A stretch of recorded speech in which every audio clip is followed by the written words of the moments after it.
L'ambition du club est claire, rendre accessible à tous la pratique du para-badminton. Depuis cette rentrée, le club accueille Emmanuel en situation de handicap et se déplaçant en fauteuil roulant. Une grande première. Comment vous avez été accueilli dans ce club? Pourquoi ce club ici en fait? Ce club, parce que dans le coin, c'est le seul qui propose du para-badminton. Donc c'est ce qui m'a fait aussi faire sauter le pas, parce que bon, j'avais besoin de faire du sport. Et c'était une occasion de faire des sports et de me remettre au sport aussi, parce que j'en avais besoin. Et à chaque séance, sa propre routine. Les séances type, c'est d'abord de l'échauffement, donc avec les poignets, les bras, les épaules. Après, on fait des séances pour aller toucher un volant ou un plot pour revenir en arrière et toucher un volant qui est en l'air.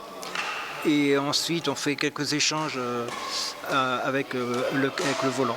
Si Emmanuel est le seul adhérent en fauteuil roulant pour l'instant, il espère que les Jeux Olympiques auront permis aux gens d'ouvrir les yeux sur cette pratique. Je voulais faire du sport et avec mon handicap, il fallait que j'en fasse. Et j'ai très bien suivi les JO paralympiques aussi. J'ai suivi à peu près tous les sports que je pouvais regarder.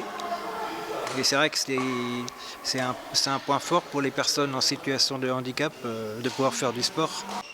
Le club a fait l'acquisition de 3 fauteuils spécialement adaptés pour la pratique. C'est la première année qu'on a une personne en fauteuil. Sinon, après, sur les déficients mentaux, on en a une le mardi et une le vendredi soir aussi à 20h30, où là, on a beaucoup de monde. Il y a longtemps qu'on a des joueurs parabad, mais qui sont intégrés dans les séances habituelles, enfin voilà, entre guillemets les valides. Voilà, et là, cette année, c'est la première fois qu'on a une personne en situation de handicap en fauteuil, et donc on propose des séances de para-fauteuil. Ça fait 3 ans qu'on a acheté les fauteuils, on a acheté aussi une machine à renvoyer les volants. Voilà, donc on était à la recherche, c'est pas ça, mais on voulait mettre en avant cette possibilité-là.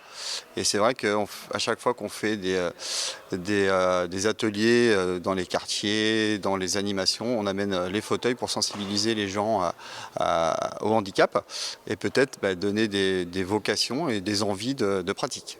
Ça se passe comment? Vous avez dû vous adapter, non? Alors déjà, j'ai dû me former.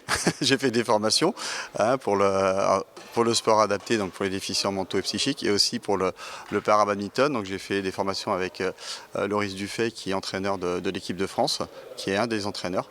Et donc pour amener la pédagogie, et puis des idées aussi d'exercice, et surtout mettre en avant l'accueil du pratiquant. Il y a l'aspect physique aussi qu'il faut prendre en compte. Et est-ce qu'il y a aussi un aspect psychologique, vous, du point de vue de l'entraîneur, car ça compte aussi? Oui, il faut intégrer la personne en tant que joueur, que badiste, et pas en tant que personne en situation de handicap. Donc l'accueil est important, les faire sentir il est comme lui. C'est pour ça que quand je m'entraîne, je suis dans le fauteuil pour être à sa hauteur et de parler en face à face. Le para-badminton a fait son apparition pour la première fois dans un championnat européen en 1998.